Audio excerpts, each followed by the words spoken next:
At Victoria's house, Nikki wants to know what JT did to her. Victoria knows her mother noticed the criticism, but says it wasn't just the words.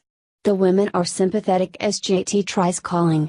Victoria relays that it was exhausting. She felt like her whole life revolved around JT. Now that she's said out loud that she's done, Victoria feels he can't control her anymore. JT keeps texting her phone. Victoria confesses she didn't want anyone to know, and felt ashamed. Sharon assures her no one would have judged her. Victoria marvels that she was the COO of Newman, yet being bullied and belittled by JT. The women learn he pulled this with Mac too. Phyllis can't imagine what JT could find to criticize in Victoria.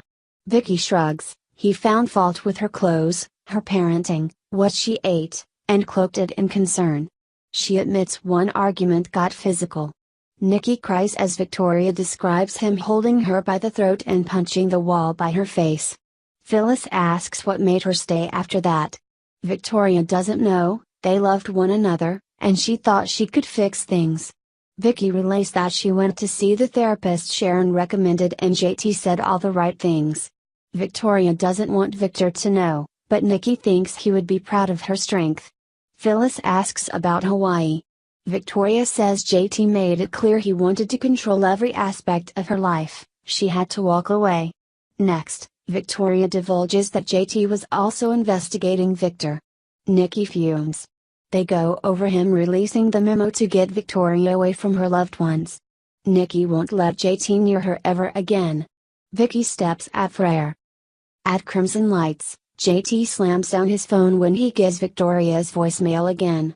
Kane appears and JT tells him Victoria broke off their engagement.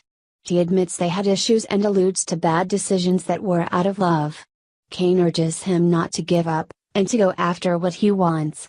JT decides he's right. He tells Kane that he may hear things about him, he can believe them, or not. Kane's left puzzled.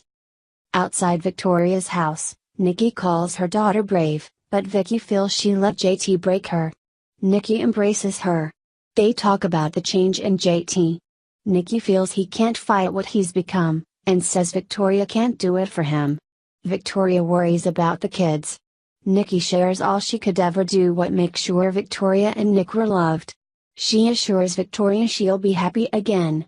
Inside, Sharon tells Phyllis she's glad Mariah's asleep. Phyllis sneers about JT and wishes Victoria had just thrown him out. Sharon snaps that abuse is insidious. Phyllis reminds her she's on Victoria's side. Nikki and Victoria enter. Vicky goes upstairs after the women offer to stay. Nikki promises Sharon and Phyllis she won't forget them being here for Victoria. Upstairs in the washroom, JT appears behind Victoria in the mirror. She gasps and asks how he got in. JT came in from the roof. He's fighting for the person he loves. Victoria wants him to leave. They move into the bedroom where he makes another pitch for her to move away with him. JT knows he needs help but their story can't end here. Vicky says it's already over. Downstairs, Nikki's furious over what JT was doing to her daughter. Phyllis understands, if someone did it to Summer her head would explode. Sharon assures Nikki they can't always be there, and credits her with saving Victoria by making her the woman she is today. Upstairs, Victoria angers JT by saying she'd forget he existed if not for Reed. They debate his abuse. He angrily sneers that Mac got to her. Victoria says it's who he is, and she'll never be with him again. JT calls her a cold bitch. Victoria won't let him make her feel bad about herself. JT thinks she loved being controlled and rants about no one being good enough for Victor's little girl. He reveals that Victor ordered him to leave town and remarks that they all would be better off if he died in the fall. Victoria puts the pieces together about that night, and JT protests that it was an accident. Victoria is floored that he left her father to die and came home with champagne. She realizes he tried to murder him in the hospital. JT sneers that Colleen's dead and that bastard is still alive.